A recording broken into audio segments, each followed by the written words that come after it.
who wasn't able to join would like to rewatch at another time. So good morning. I am Sarah Scheib. I'm one of the elementary technology coordinators, and Shannon Quigley is here with me this morning. And Shannon's going to be kind of monitoring the chat and answering any questions that might come up. Shannon always knows she is welcome and free to jump in at any point if there's something that I forget to mention or needs to be shared. So we will go ahead and get started. If you haven't already, I would recommend going to fwcs.schoology.com and you can log in with your Google account. That is the best way to access. You can also access Schoology from Clever. So you can get to Schoology from your Clever account as well. If you have not added anything to any of your courses, this is what you'll see. Typically what you'll see when you log in actually is this course dashboard here. When you log into this course dashboard, you will see any course that you are connected with, whether that be as an administrator or as a student. So teachers can add other teachers to their course in case they want to share materials and resources and whatnot. So this is what my course dashboard looks like. You can also on this screen move around your courses as well. So if the one that you use most often is not at the top, because usually what it does is alphabetize it. If it's not at the top, you can click and drag and move things around to get your courses where you would like them to be. And that is, you can only do that on the course dashboard, just to click and drag. So I went ahead and created a new, just a blank course for today. You should see your courses, if you are a classroom teacher, listed as homeroom AM. If you are in special areas, you might see several classes listed by grade level and section number. So I'm going to go ahead. The nice thing about Schoology, though, is you can copy things from your courses to other courses. And so that is definitely helpful when you're creating these and adding materials. So I'm going to go ahead and click into my course. Notice that it's blue right now. You see this blue little icon. I did create a video quick last night to show you how to change this.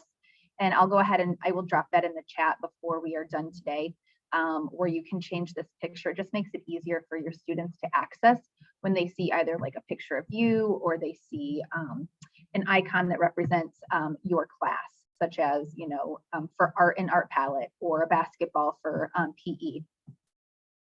So inside my course, if you have not added any materials, this is what it's going to look like. Your add materials button is right up here at the top, and you just click and a drop down comes up. What we're going to kind of focus on today is adding folders and then adding pages. Both of these things are going to be great organizational tools for you when you're creating material to share with your students. So I'm going to go ahead and click Add Folder. Today, I'm going to create an e-learning folder because I know that I am going to need one because assuming that we will have e-learning days, I want to be prepared and ready. So I'm going to go ahead and create an e-learning folder. You can choose to color code here any color that you would like to. I'm going to go ahead and just make it an orange folder. By default, it's always blue. Some of the buildings that I work with are choosing a color that represents like their building, just for easy identification. So you may choose to do that. You can also put a little icon in here as well, just by clicking this insert content button, image, and then your pictures. Once you click attach file, your pictures will populate over here and you can select a picture to insert there as well. So clicking on the picture does make it a little bit easier for your students to find or to click on that box to find their information. So I'm just going to go ahead and click and add an image real quick. You can also set dates for these to publish. If you're doing an e-learning folder, I would recommend keeping it unpublished. That way your students aren't able to see the content that you put in. So I'm just going to, again, click this drop down and change it to unpublish. And then I'm going to click create. So here's my e-learning folder. It's labeled up here at the top. It's orange, and that picture of a dog is also in that folder there. So How I'm going to access it to add information and how your students are going to access it are the same. They can either click on the dog or click on the e-learning here. You cannot click on the folder, that will not open the folder up, but clicking on the image or the words will. So once I open that folder, again, I have that add materials button at the top. I'm going to go ahead and click that again because I want to be able to add a page. So a page is a great way to display your information and your content. By adding additional folders, it means additional clicks for your students. So especially at the elementary level, I would not recommend adding multiple folders. You can organize your information just by adding a page. You can add several pages that will just build upon each other, but you can also add one page and display all of your content in there. So I'm going to show you a couple different ways that you can share and display content. So again, I'm going to click that add materials. I'm going to go all the way down here to add page. You always need to title your page. So I'm just going to call it, you can call it e-learning. You could organize them by subject areas if you wanted to have a reading page, a math page, etc. You could organize it that way. If you wanted to organize it by even teacher names, if you're a special areas teacher or an interventionist, you could organize it by teacher names to have different content for your students there as well. So I'm just going to call this e-learning because it's in my e-learning folder. Hopefully I can talk and type at the same time today. Here's where I'm going to start then building in my content. Like I said, there's a number of different ways you can do that. I'm going to show you a few. What you can do, and what some teachers like to do, is to build everything right here on the page by adding in a table. A table is just going to organize things in a nice manner. To add a table, you're going to click this table button, and then you're going to choose how many across, how many down you want your table to be. For myself, I prefer just to have 2 across, and then I just add down for the number of subjects I want. So if I want a reading, a phonics, a writing, and a math, I'm going to add in 4 boxes going down. So 2 across and 4 down. Now it shows up kind of small. We can always drag it out here. So I'm going to go ahead and go into that first box, and I'm going to type in reading because this is what I want that first box to be. I want to organize things in kind of the schedule of the day that I have typically for my students. I always teach reading first, and so I'm going to add my reading folder in there. Now here's where on this little side, I can start building in what I want my students to do. So let's say there's a YouTube video that I want my students to watch. I can easily insert that video and embed that video right on Schoology. I'm going to go to this insert content box. I'm going to click YouTube. And in this box, I can go ahead and either, if I have a video that I've already selected, I can put the URL right there. Otherwise, I could just search for something. So my students are going to be working on reviewing cause and effect. So I'm just going to type that in. I'm going to choose my video. If I'm not sure of one, I can go ahead and click on the link here and I could watch it before I embed it into my Schoology page. If I know that I've used one previously that I want to put into my Schoology page, I can just click this little box here next to the video that I want to add. And I'm going to use this drop-down menu, and I'm going to choose import as embed. So we're always looking for that word embed. So I'm going to click that. Oop, it did not get into my little box there. Let me see if I can move it up. There we go. So I want it in that reading box so my students know when it's time for reading. That's one thing that they're going to do is watch this YouTube video. Now, typically what you will see is this yellow box. It will just show that that is like a placeholder for that content. So don't be alarmed if you don't see the actual video or you don't see a YouTube symbol or something like that. It will show up once we publish this page. So I can click this or add this video in here. I can also continue to add things to this table that I want to add. So if I wanted to add a link to an activity. If I wanted to add, a second video for my students to watch, if I wanted them to watch the video and then do a quiz on quizzes, I could add the link in there. So I can add links. There's my little link button. So it'll link right there on the page. So my students just click and go. I can also hyperlink things by adding an image and then linking those. Okay. So using this table is one way to add information for your students. Down here at the bottom, you'll see some options. These first little dots here mean individually assigned. That means you can assign things individually to students or to groups of students. We're not going to worry about that today. I do want you to pay attention to this box down here on the end. By default, it displays, this page will display on a new page. We don't want to do that. We want our students to have quick access and we want everything to be right there so they can see it.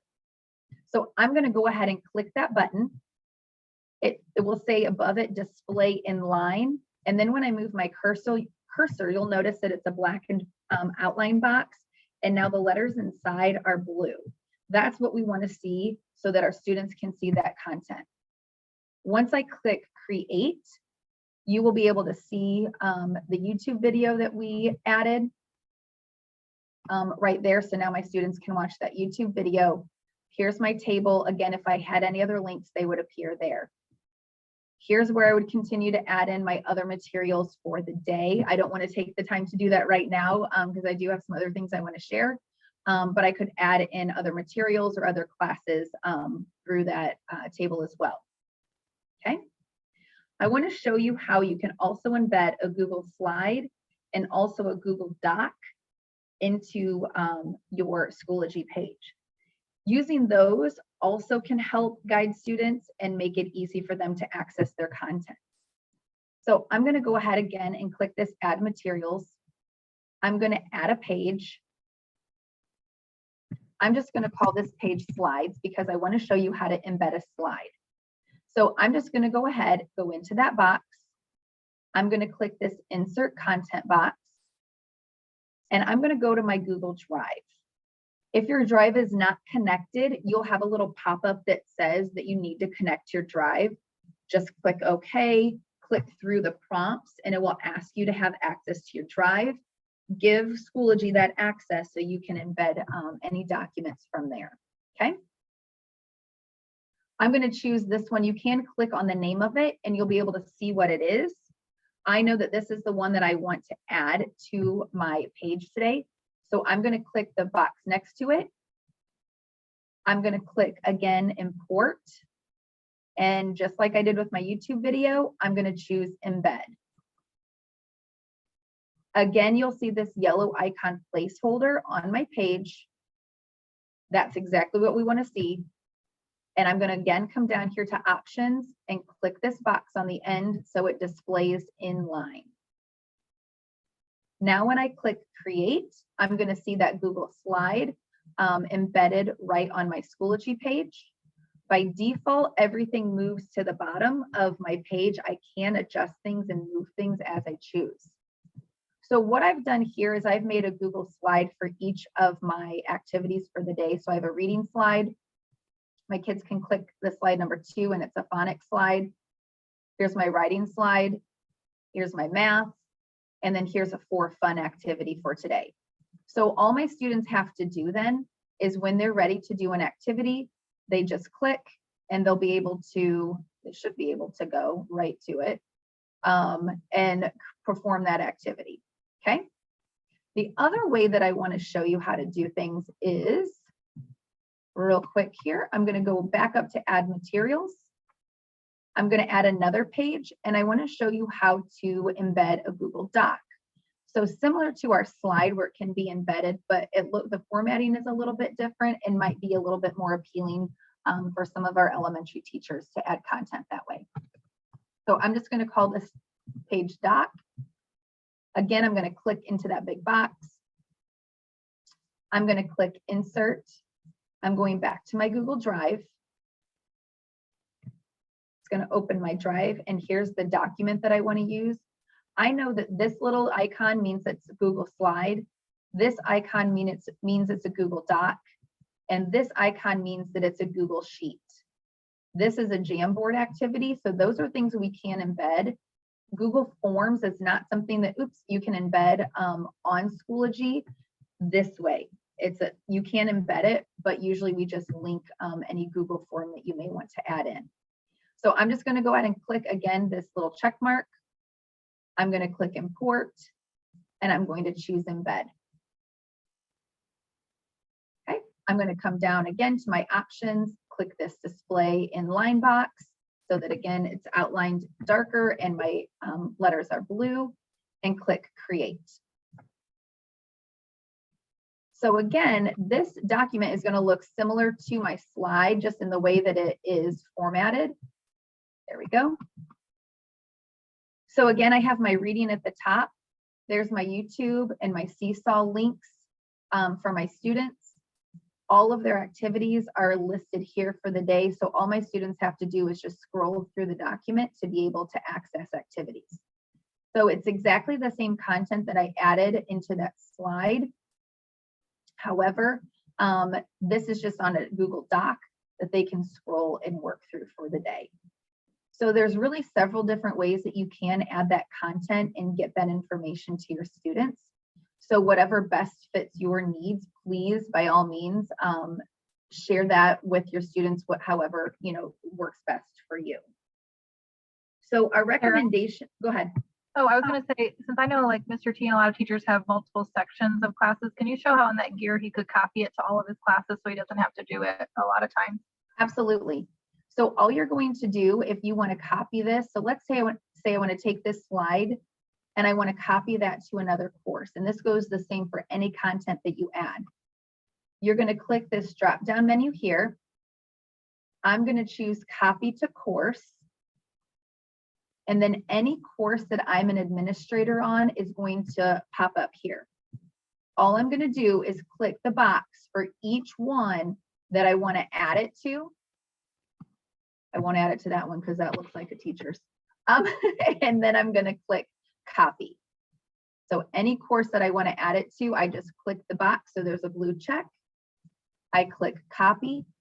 So it's not moving it from this course. It's just making another copy in every course that I want to add it to, every course that I'm an administrator in. Okay. Thank you, Shannon, for reminding me to do that. That was very helpful. Okay. So our recommendation would be, especially for e-learning, as I know we're starting to think about that and prepare for that, we definitely want your students to be on Schoology accessing materials ahead of time.